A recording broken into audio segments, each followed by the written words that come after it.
سبيل الدموع سبيل مريح تنهدى يا صاحي كي تستريح وبث سبيل الدموع سبيل مريح. السلام عليكم ورحمة الله وبركاته.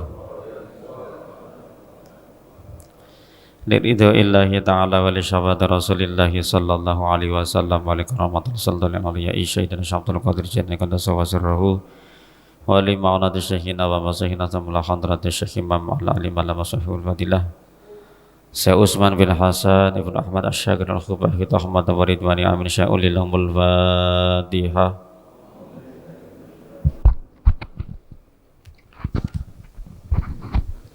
Ghairil maghdubi alaihim waladdallin.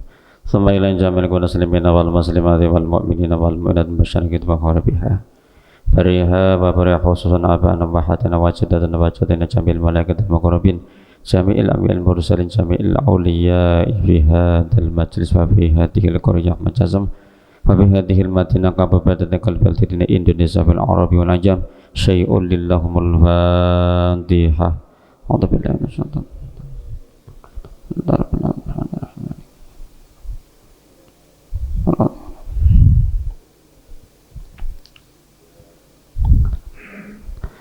Sallallahu salamullah ala dhaha rasulillah sallallahu salamullah ala yasin habibillah ala yasin habibillah tawassalna bismillah wa bil hadi rasulillah mujahidi lillah bi ahlil badri ya Allah bi ahlil badri ya Allah Allahumma barik lana fi Rajab wa Sya'bana wa ballina Ramadana yassir lana umurana yassir lana umurana sallallahu alaihi ala dhaha rasulillah sallallahu salamullah ala yasin habibil ala yasin habibillah. Bismillahirrahmanirrahim. Alhamdulillahi rabbil alamin. Wassalatu wassalamu ala sayyidina wa maulana Muhammadin al-fatih lima ughliqa wal khatim lima sabaqa nasrul haqqi bil haqq wal hadi ila siratikal mustaqim wa ala alihi haqqa qadrihi wa miqdarihi al-azim. Rabbi shrah li sadri wa yassir li amri wa hlul 'uqdatam min lisani yafqahu qawli amma ba'du. Hadratul mukarramin para alim para asatidz para sepuh bil sepuh ingkang tansah kawula mulyakaken, pengurus Masjid Darul Falah ingkang kawula hormati, semua jamaah kuliah subuh yang dimuliakan Allah Subhanahu wa taala. Alhamdulillah wa biidznillah wa aunillah, dengan izin pertolongan Allah kita masih diberikan kesehatan, masih diberikan kenikmatan iman Islam, sehingga bisa bersama-sama bermujalasah yang dalam tempat ingkang mulia. Mugi-mugi sedayonipun ibadah ingkang kula panjenengan sami lambai senantiasa diterima oleh Allah Subhanahu wa taala. Allahumma amin. Salawat salam tercurahkan dumateng junjungan kita Nabi Agung Nabi besar Muhammad Rasulullah sallallahu alaihi wasallam. Mudah-mudahan besok di hari kiamat nanti kita semua akan mendapatkan syafaatnya. Amin Allahumma amin. Jamaah yang dimuliakan Allah Subhanahu wa taala, alhamdulillah tidak terasa pada hari ini kita sudah memasuki pergantian bulan di bulan Sya'ban, bulan di mana banyak orang lupa menuju bulan Ramadan. Padahal bulan ini merupakan bulan Kanjeng Nabi, bulan Rajab kemarin bulan Gusti Allah, dan nanti bulan Ramadan adalah bulan umat Kanjeng Nabi.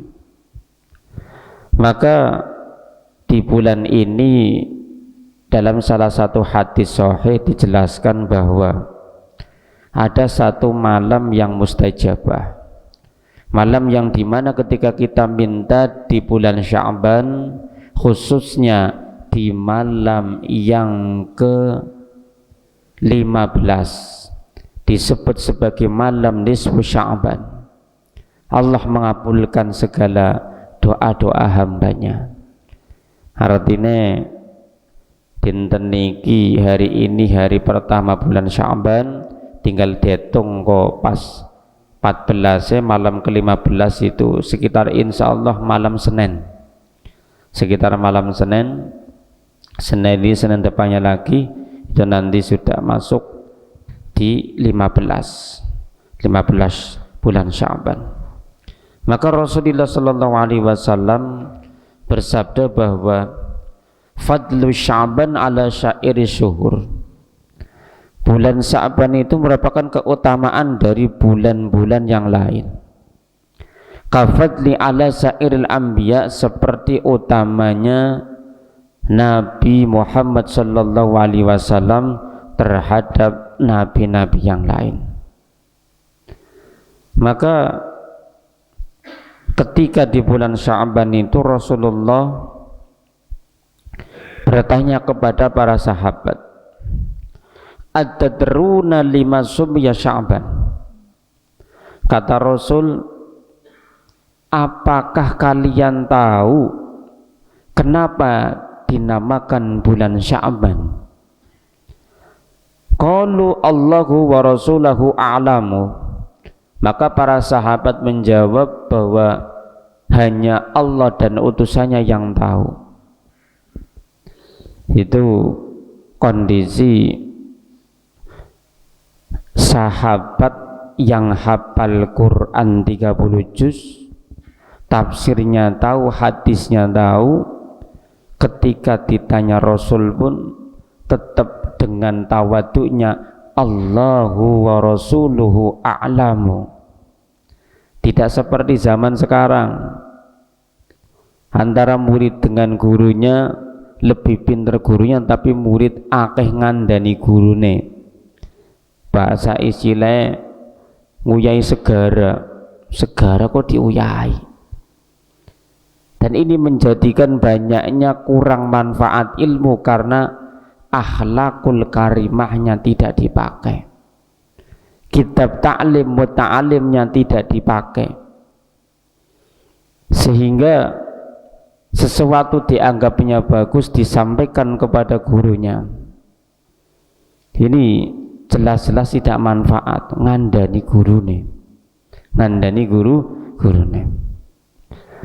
Maka Rasulullah menjawab kenapa dinamai bulan Sya'ban, li'annahu yatasya'abu fihi khairun katsir, karena sesungguhnya di bulan Sya'ban tersebut banyak cabang-cabang kebaikan.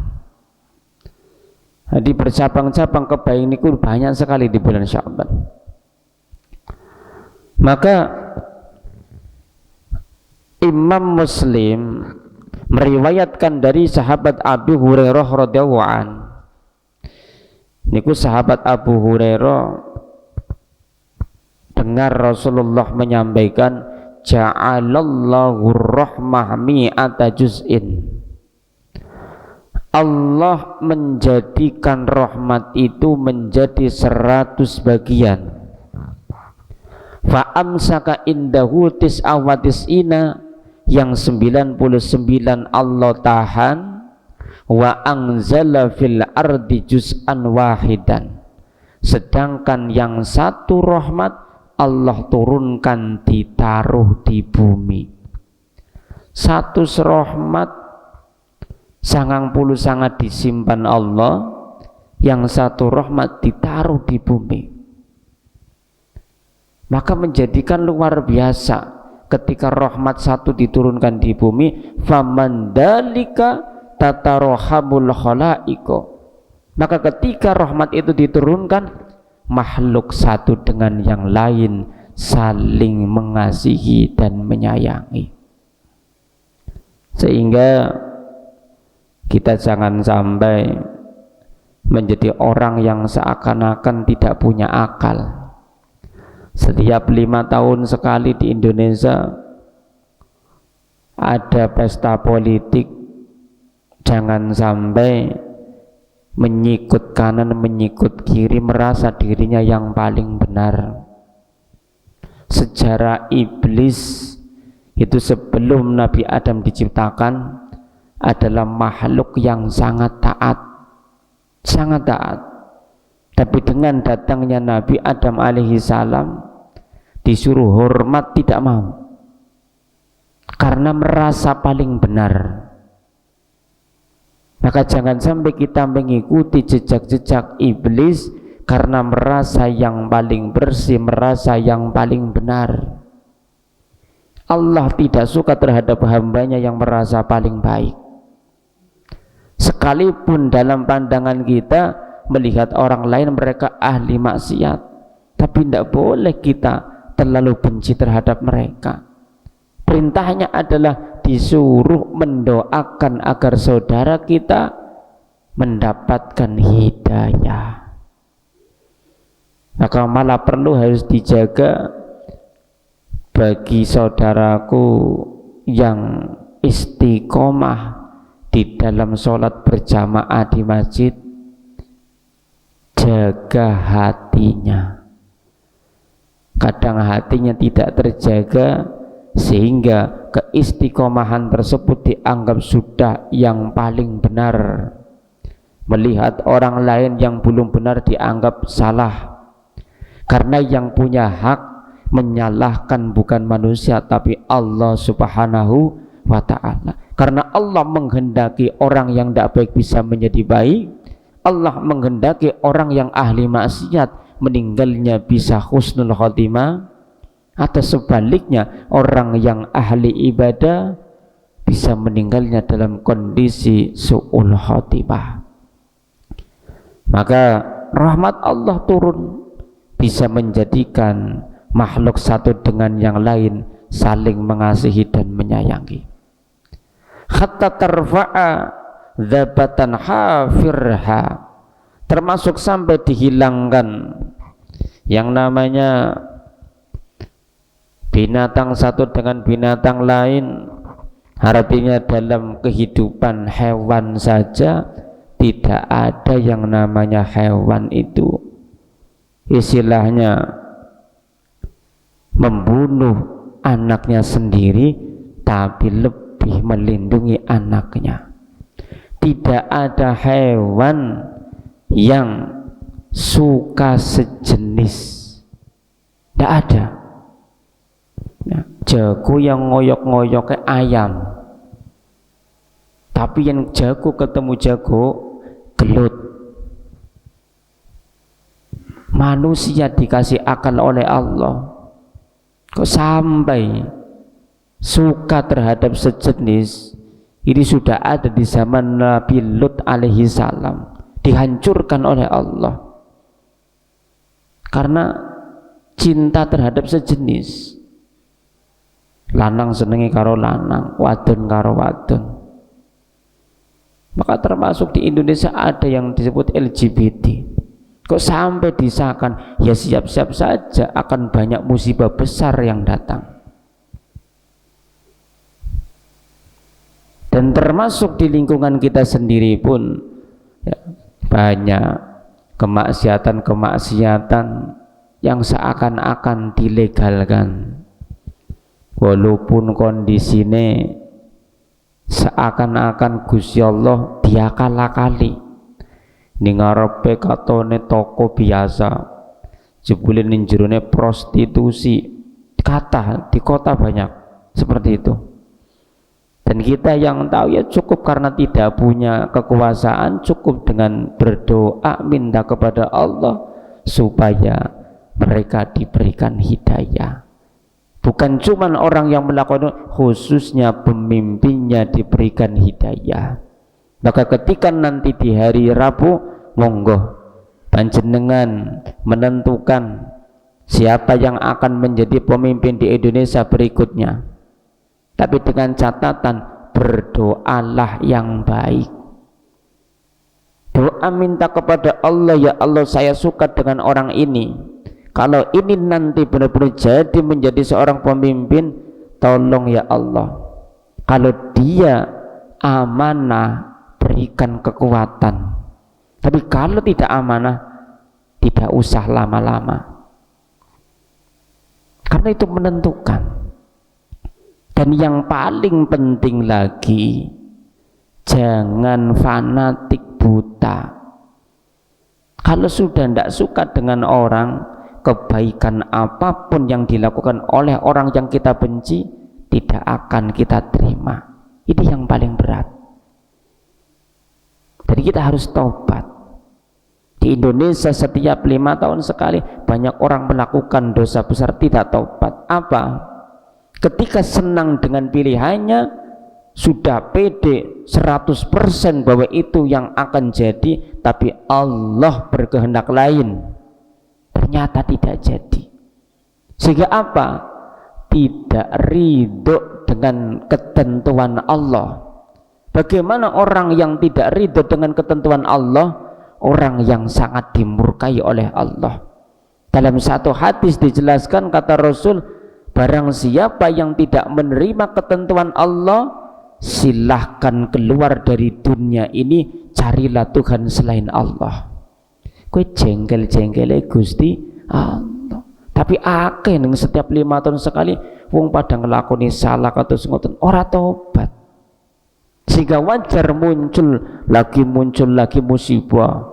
Wah, akhirnya sing disalahna maning sing dadi oke, jangan-jangan bareng sing dadi ki musibah akeh. Kurang introspeksi proses menuju itu, di situ tidak menerima ketentuan Gusti Allah. Tidak cuma dalam hal pilihan presiden, dalam hal jenengan usaha profesi apapun, kalau ketentuan hasil itu dipegang oleh manusia, satu sudah pasti jelas kecewa, yang kedua tidak akan menerima ketentuan Allah. Gening oliye samene, kalau tak ngitung ke kudune batine ke samene juta, kok gening semene? Karena perencanaan itu dianggap menjadi satu, ini loh hasil akhir harus dapat segini, padahal Allah Subhanahu wa ta'ala belum menentukan. Itu tidak boleh. Tidak boleh menentukan sebelum Allah menentukan. Sama seperti orang yang diberikan kelebihan oleh Allah. Kelebihan apa? Kelebihan bisa melihat ciri-ciri orang yang akan mati. Karena kalau setiap wong briyang ditiliki, setiap wong sakaratul maut didongani, sehingga ada satu Allah berikan keistimewaan ngerti ciri-ciri ini. Tapi setelah tahu sekalipun itu 100% tidak boleh memberitahu, tidak boleh. Ketika memberitahu berdosa. Karena apa? Allah belum menentukan, kita sudah menentukan. Maka agar Allah cinta kepada kita, ridho kepada kita, monggo jangan menentukan sebelum Allah menentukan. Kalau dalam Quran itu fa idza azamta fatawakkal 'alallah, kewajiban manusia itu sebatas ikhtiar, sebatas usaha. Ketika sudah maksimal pasrah kepada Allah, bukan kewis maksimal kudu. Bahasa kudu ki kudu diguang. Duh Gusti wudu nentukan aku jeleke kudu. Harus ini seperti ini. Kenapa seperti ini? Loh kok kenapa? Wong Allah yang menentukan kok tidak terima. Ya. Orang yang tidak terima dengan ketentuan Allah, orang yang dilaknat. Iblis tidak mau menerima ketentuan Allah. Disuruh apa? Sujud kepada Nabi Adam. Tidak mau. akhirnya dikeluarkan dari surga. Maka jangan sampai kita mengikuti sifat-sifat iblis karena tidak menerima ketentuan Allah Subhanahu wa ta'ala. Maka rahmat Allah begitu luas, satu diturunkan di dunia saja sudah luar biasa sekali. An Abi Hurairah radhiyallahu anhu annahu qol, diriwayatkan dari sahabat Abu Hurairah, Rasulullah sallallahu alaihi wasallam bersabda, atani Jibril lailatan nisfi min Sya'ban, di malam pertengahan di bulan Sya'ban Rasulullah sedang istirahat, didatangi malaikat Jibril. Maka diingat-ingat malam ke-15 di bulan Sya'ban bulan ini 15 Hijriah bukan Masehi. Nah, hari ini masuk 1 Sya'ban, dihitung hari ini 1, nanti pas malam Senin, 2 malam Senin yang akan datang pas malam ke-15 disebut sebagai malam nisfu Sya'ban. Nisfu maknanya separuh, Sya'ban bulan Sya'ban, separuh nih bulan Sya'ban. Kenapa kok malaikat Jibril di malam nisfu Sya'ban, di pertengahan bulan Sya'ban mendatangi Rasulullah? Ketika mendatangi malaikat Jibril itu membangunkan Rasulullah dengan ucapan, ya Muhammad, hadhil lailah tuftahu fiha abwabus sama. Wahai kekasih Gusti Allah, utusan Gusti Allah, malam ini Allah membukakan pintu-pintu langit dan pintu-pintu rahmat. Itu di malam nisfu Sya'ban. Maka banyak penjelasan di kitab-kitab yang lain, termasuk di kitab Kanzun Najah wa Surur dan kitab-kitab yang lain menjelaskan tentang amalan-amalan di bulan Sya'ban. Di antaranya yang membaca sholawat, perbanyak membaca sholawat karena bulan ini bulannya Kanjeng Nabi. Maka malaikat Jibril, cara bahasanya nggugah Kanjeng Nabi lagi istirahat, Kanjeng Nabi, ayo cepat bangun, ini malam ini Allah membukakan pintu langit, semuanya dibuka, pintu rahmat Allah buka malam ini. Di situ malaikat Jibril minta, fakum, ayo cepat bangun, wasolli warfa, ambil wudhu cepat, sholat, minta kepada Allah, angkat kedua tanganmu, hadapkan wajahmu ke atas langit. Itu perintah malaikat Jibril. Fakultu ya Jibril, setelah Jibril mengucapkan seperti itu, maka Rasulullah penasaran, takon, mahadihil lailah, ini malam apa ya Jibril? Kenapa tidak biasanya kau membangunkan aku? Maka dijawab oleh Jibril, hadihil lailah yuftahu fiha salasumi ababim minar rahmah. Jeng Nabi, ini malam di mana 300 pintu rahmat dibuka. 300 pintu rahmat di malam nisfu Sya'ban dibuka oleh Allah. Fayaghfirullaha ta'ala li jami'i iman. Kata malaikat Jibril, ketika pintu rahmat 300 dibuka, Allah mengampuni seluruh manusia. La yusyriku billahi syai'an, mereka yang tidak menyekutukan Allah diampuni ketika minta di malam nisfu Sya'ban. Illa mangkana, kecuali ada beberapa golongan di malam nisfu Sya'ban yang mereka tidak bertobat dan mereka tidak diampuni oleh Allah. Siapa golongan-golongan tersebut? Yang merupakan golongan yang rugi, golongan yang celaka, karena di malam yang istimewa dibukakannya 300 pintu rahmat, mereka tidak mendapatkan ampunan. Yang pertama, sahiron, tukang sihir. Jika di zaman Nabi itu sudah ada tukang sihir. au kahinan, di samping itu juga orang yang suka menebak-nebak atau bahasanya itu tadi paranormal, au musyahinan, atau orang yang suka bertengkar gara-gara beda pilihan, beda warna, plerek-plerekan. Padahal Islam mengajarkan jengkel-jengkelan oleh tapi batas telung dina. Cuman 3 hari kita boleh diam-diaman kepada orang yang tidak kita sukai, tapi setelah 3 hari harus sudah kembali seperti biasa. Karena ketika lebih dari 3 hari, la yahillu ay haramun, akan menjadi hukumnya menjadi haram. Maka di sini Islam menyelamatkan kita. Ketika jengkel karo wong ya ana batas wis dipelurna 3 dina baru kuwi wis diampura. Jangan sampai kita menjadi orang-orang yang kondisinya tidak mau menciptakan kerukunan, persatuan dan kesatuan. Ngendikane Kanjeng Nabi, la tadkhulul jannah, tidak akan masuk ke dalam surgaku, kata Allah, hatta tu'minu, sampai kalian beriman kepadaku.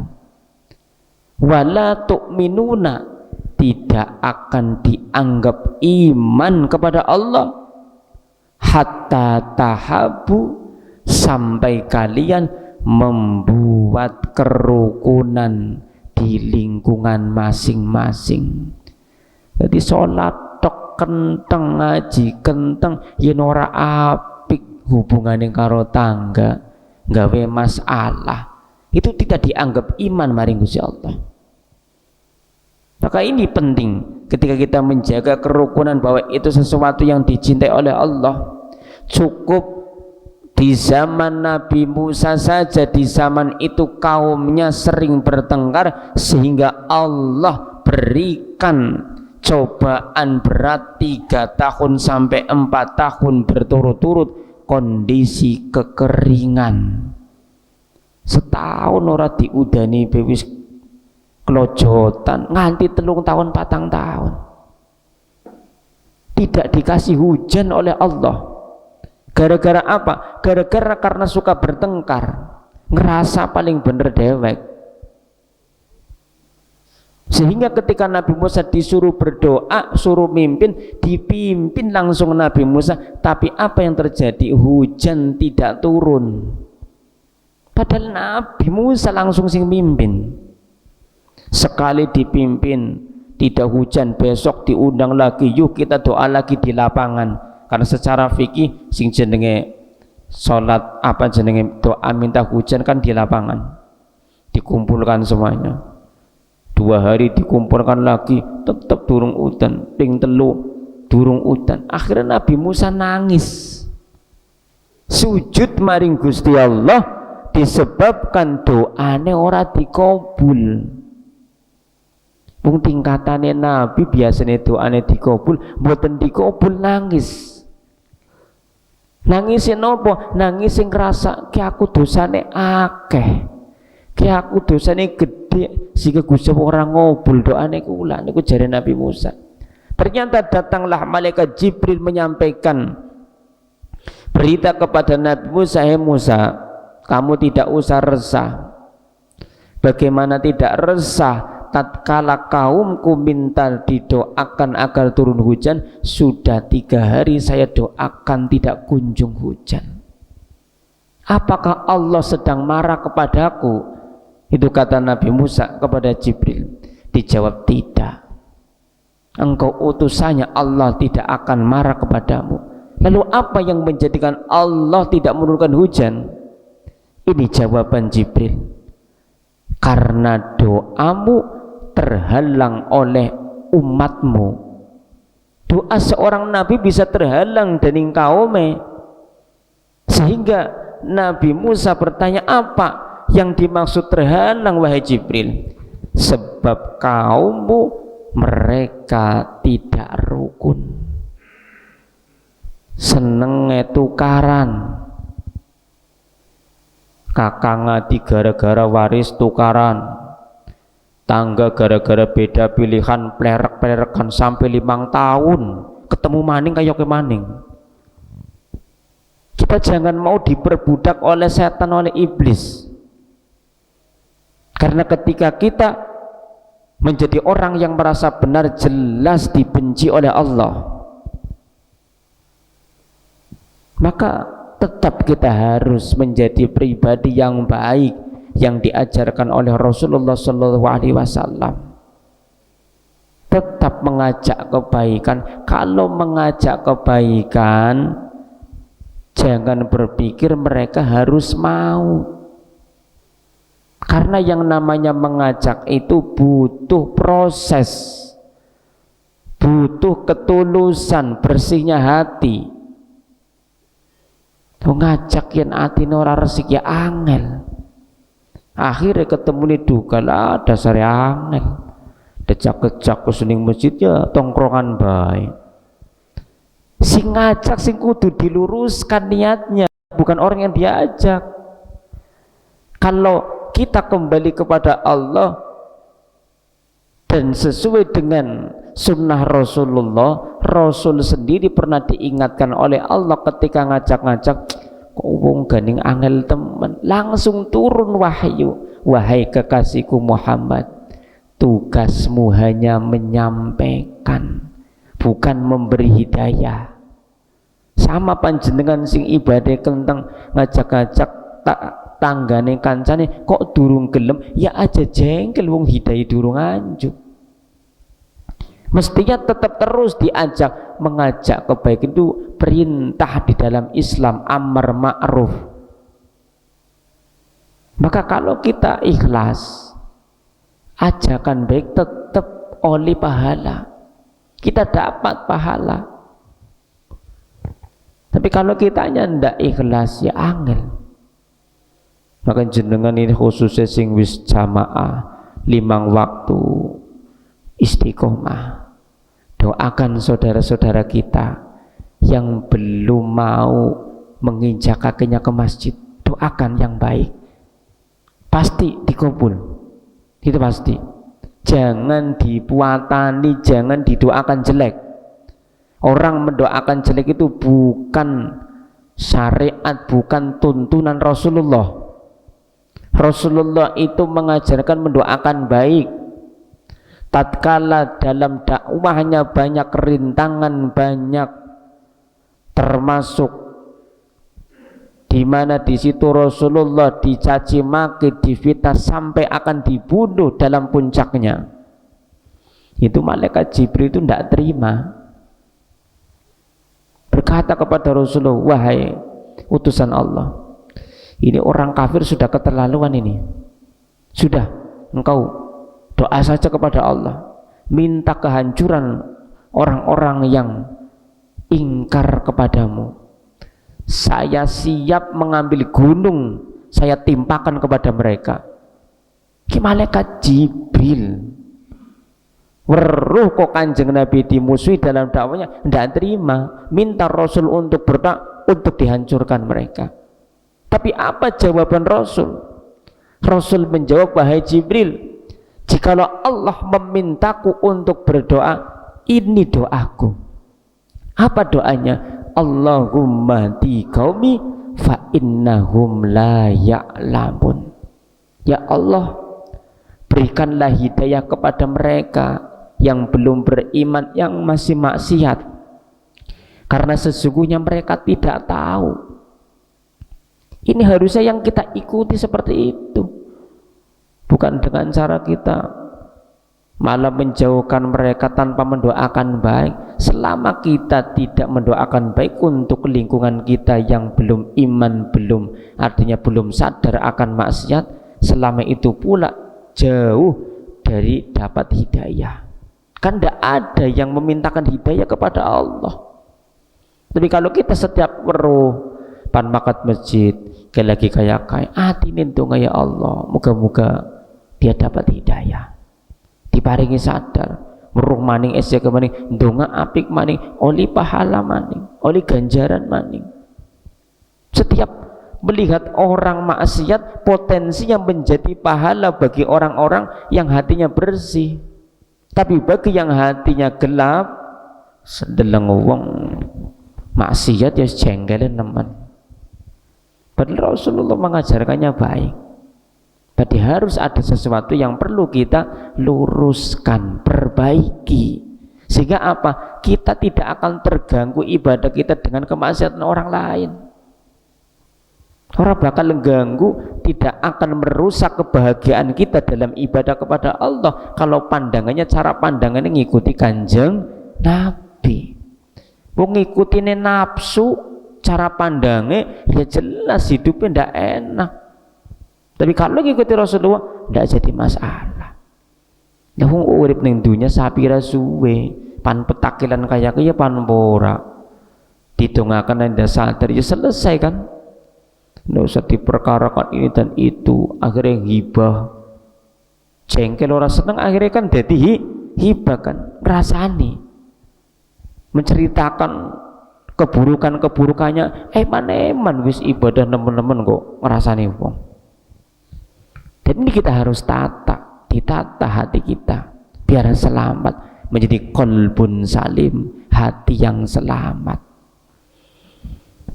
Maka berusaha lebih banyak untuk mengislahkan, mendamaikan ketika ada orang bertengkar, bukan dengan cara kita ikut malah rame di dalamnya.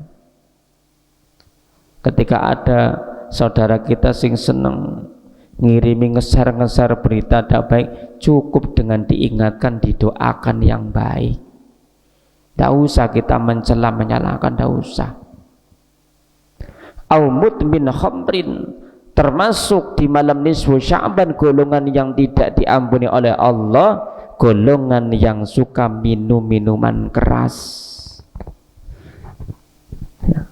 Kadang yang lebih parah itu sudah umurnya sudah tua tapi masih maksiat.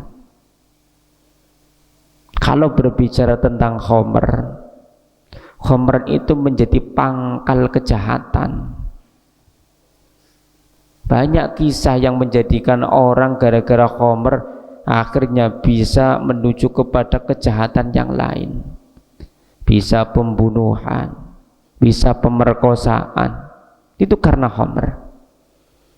Maka wajar ulama menjelaskan bahwasanya dosane wong nginung khamr itu seakan-akan seperti menyetubuhi orang tuanya.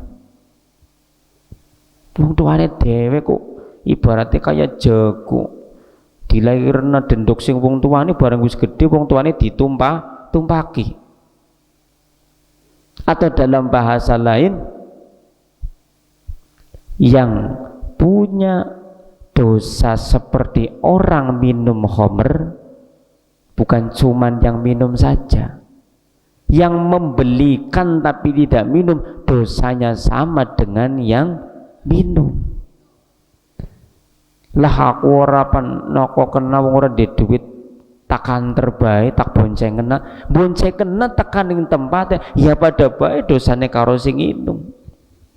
Lah aku ora melu-melu wis tak sedia kena ke gelase bae ya pada bae karo sing nginum. Itu sama, yang mengantarkan, yang melu iuran, yang menyiapkan tempatnya, yang membeli, itu sama dosanya seperti yang minum. Ya. Nah ketika sudah tahu ya udah dihindari. Aw musirron ala zina, termasuk golongan yang di malam nisfu Sya'ban tidak Allah ampuni, orang yang suka berzina. Dan di zaman ini, di akhir zaman, sudah tidak sesuatu yang rahasia lagi, sudah terang-terangan. Perzinahan sudah terang-terangan. Maka kita jaga anak-anak kita,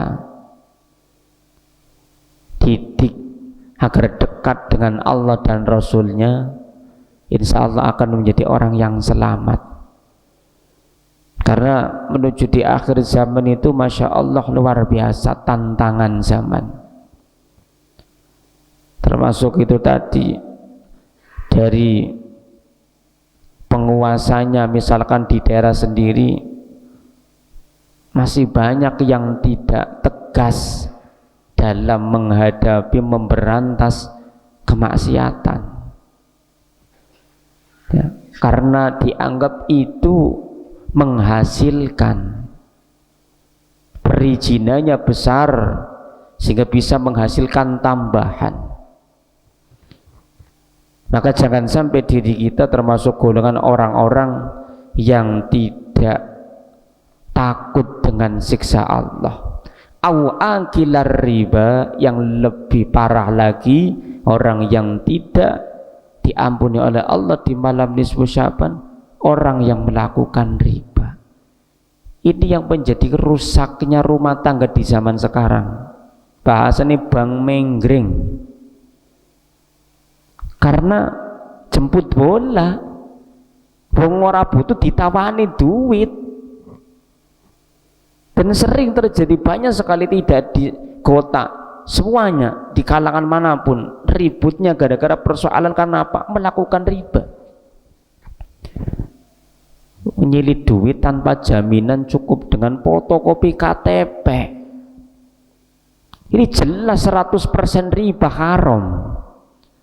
Tapi kalau bank-bank yang resmi itu sudah jelas ada fatwa ulama diperbolehkan. Karena apa? Secara agatnya di situ jelas ada jaminan.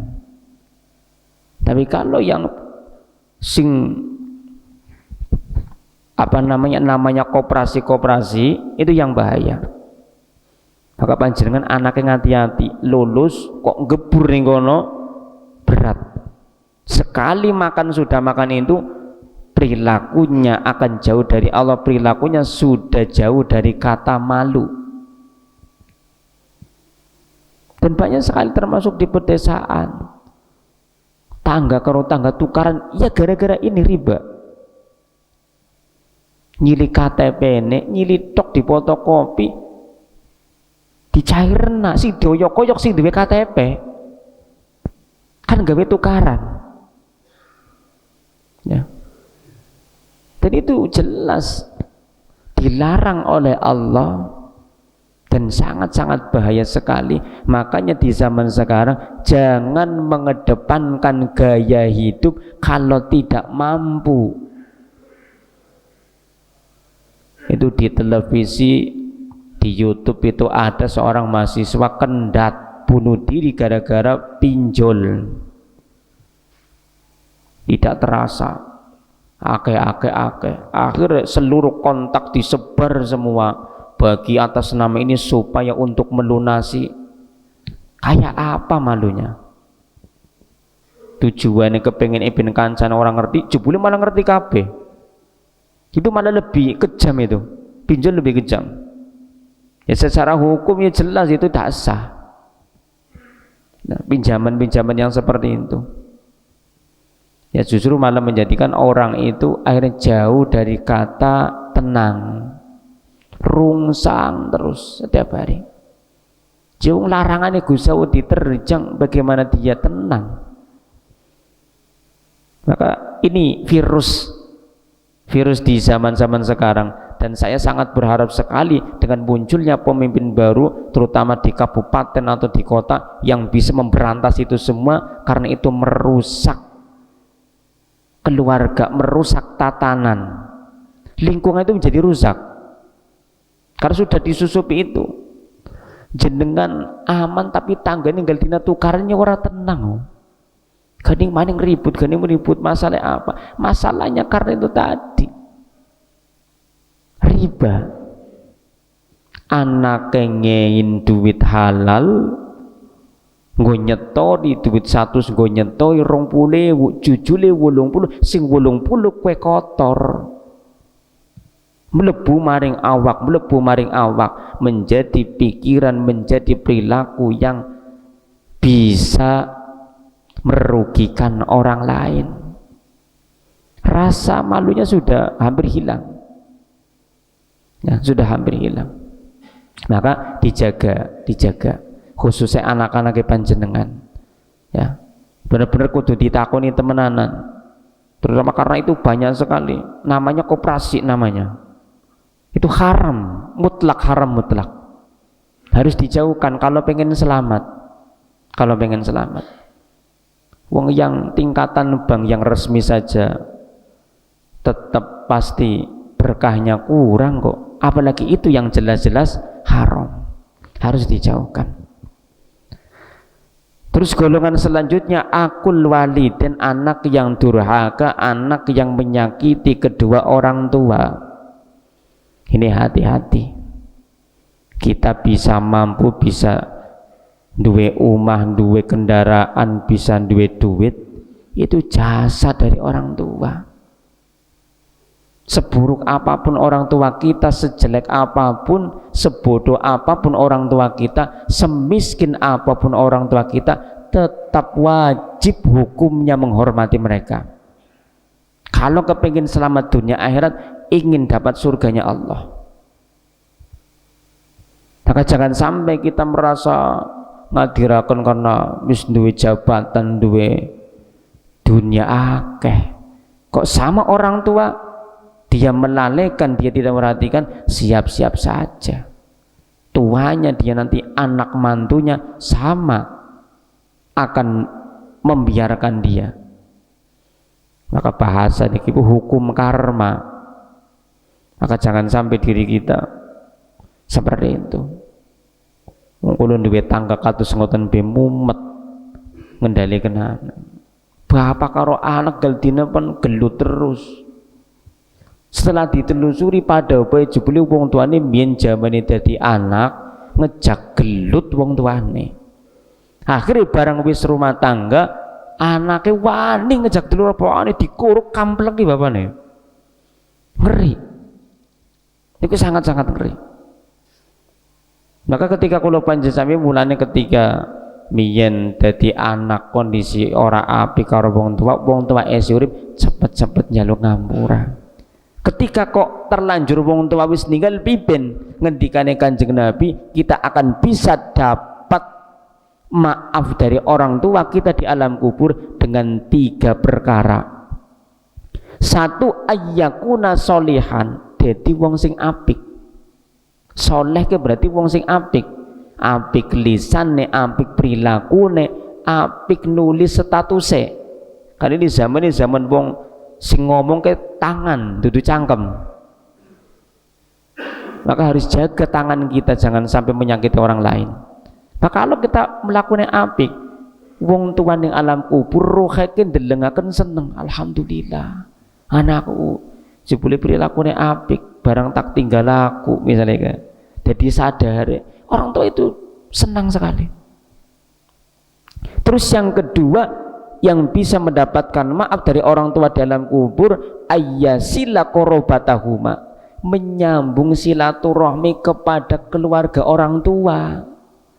Bapaknya wis mati, ibunya wis mati, tapi kan esin duwe adik, duwe paman, duwe bulik, duwe paden, duwe budek, silaturahmi tetap jalan. Maka itu ketika kita punya salah orang tua, diampuni oleh Allah karena wong tuane ridho. Kadang ana sing wong tuane nangis di gening tak tinggal aku, gening karo adina aku wis ora silaturahmi, wis putus hubungane. Maka bener wong tua biyen ke yen lebaran ngejak anak putune yuh manake dipernah-pernahna, dikenal-kenalna ki simbahe kowon, ki buyute kon, ki kon karo ki kon esi seputu, ya kan? Itu seperti itu tujuannya. Karena apa? Biar menyenangkan mereka ketika sudah tidak di alam dunia. Yang ketiga, ayyada'u lahuma au yaghfaru lahuma au yatasaddaqu lahuma, mendoakan agar orang tua diampuni segala salah dosanya. Ayyaghfiru lahuma, terus memintakan ampun kepada Allah untuk orang tua kita. Dan yang ketiga adalah bersedekah atas nama orang tua. Apalagi bab-bab tentang masalah waris, wong tua ninggal tinggalan warisane akeh, sing dipikiri wetenge dhewek tok. Dah akeh ki kenang kok nggo tuku mobil anyar, ki kenang kok nggo tuku omah anyar. Tapi tidak pernah memikirkan ki hasil jeripayahe wong tua. Mestinya harus orang tua dapat bagian biar ditaruh menjadi jariyah, ditaruh di masjid, ditaruh di madrasah, ditaruh di darul yatama, sehingga terus akan mengalir. Tuh misalnya ninggalakan duit atusan juta kok lakas sepeser pun mlebu ning masjid untuk jariyah atas nama orang tua yang meninggal. Ini sangat-sangat jelas orang tua dalam kubur nangis. Ngerti ya kayak kotong orang setak ditinggali, kan bahasanya ngoten. Maka harus kita sebagai orang tua mengingatkan itu kepada anak biar mereka tidak terlalu hubud dunia. Maka berbuat baik kepada orang tua agar Allah itu kondisinya ridho. Wan namam, begitu juga mengadu domba. Ini zaman sekarang wong ora seneng karo wong, cukup dengan videonya dipleset tenak, dipotong, gambar ditulisi, kedosane gede. Kok jenengan melu nge-share, oleh jenengan jatah siksa. Makanya kalau ndak tahu apa-apa ndak usah nge-share kanan kiri, ben selamat, tangannya dijaga. Kalau ndak bisa, diam jauh lebih baik daripada tangannya nulis cangkeme ngomong tapi tidak bermanfaat. Maka itu akan diminta pertanggungjawaban di hadapan. Al-yawma nakhtimu ala afwahim wa tukallimuna aydihim wa tashhadu arjuluhum bima kanu yaksibun. Ini utang Yasin wis jelas hari di mana nanti mulut akan terkunci ketika akan ditanya oleh Allah. So apa? Lambene lisane kesering goroh, tadi dikunci. Tangannya sing sikile sing ngomong dengan izin Allah. Bener ke? Biyen kayak kiye. Ya. Nanti yang akan berbicara tangannya. Auqati ar-rahmi, orang yang tidak dapat ampunan oleh Allah di malam nisfu Sya'ban adalah orang yang memutus tali silaturahmi. Maka jangan sampai gara-gara urusan politik sing asale arwah-arwan dadi meneng-menengan. Setan niku cepet-cepet tobat. Yang urusan duniawi jenengan perjuangkan mati-matian dadi yen jenengan ora bakal pan sugih. Tapi monggo usahakan agar bisa lebih mengedepankan menciptakan kerukunan. Itu yang harus kita prioritaskan itu. Wis ora masalah beda ora apa-apa, yo penting bareng-bareng kan kepenak. Ora usah kudu ya dengan cara yang ekstrim, dengan cara yang keras, itu jangan. Setiap amal perbuatan kita sekecil apapun, sebiji sawi apapun akan dimintai pertanggungjawaban di hadapan Allah. Jadi monggo ning dunya ki mboten suwe. Wong umure umat Kanjeng Nabi itu antara 60 sampai 70. Apa yang mau kita banggakan? Kalau bukan amal kita, bukan karena ibadah kita. Harta yang kita perjuangkan siang malam ternyata ditinggalkan ketika meninggal. Justru ketika malah menjadi rebutan anak, kita dapat siksanya. Itu tidak mudah. Maka harus benar-benar bisa menjaga dengan baik. Qati'ur rahmi, jangan sampai terputus silaturahmi gara-gara uang, gara-gara jabatan, gara-gara yang lain. Itu jangan. Fa inna haula'i la yaghfiru lakum hatta yatubu wa yatraku. Mereka tidak akan diampuni sampai mereka taubat. Kalau taubat berarti akan diampuni. Fa kharraja Nabi, ketika malaikat Jibril menyampaikan itu, akhirnya Kanjeng Nabi berwudu terus sholat. Fa shalla wa baqa fi sujudihi, ketika di dalam sujudnya dalam sholat di malam nisfu Sya'ban, Kanjeng Nabi nangis dalam sujudnya. Dalam sujud Kanjeng Nabi di sholat di malam itu nangis terus ndonga doane, Allahumma inni a'udzubika min iqabika wa sahatika. Ya Allah, aku minta perlindungan kepadamu dari amarahmu, dari murkamu, dari siksamu. Wala uhsi sanaan alaika, tidak pantas kalau saya menghitung-hitung memuji engkau, karena yang pantas untuk dipuji hanyalah engkau. Dari situlah falakal hamdu hatta tardo, dengan memujimu hamba berharap engkau ridho. Kanjeng Nabi ndonga karo nangis dalam sujud. Maka ketika sekarang lagi rame-ramene dikongkon yen salat rakaat terakhir, sujud terakhir gonti dawakena, ya dong salate dhewe kan bro, dong salate jamaah yang jenengan bisa jadi rusak kok. Imam wis Allahu Akbar takbir jenengan si sujud bae. Artinya harus bisa menempatkan. Iya, emang benar ada penjelasan seperti itu. Satu doa makbul ketika kita sujud di dalam sholat, sujud terakhir, tapi penggunaannya ketika sholat sendirian.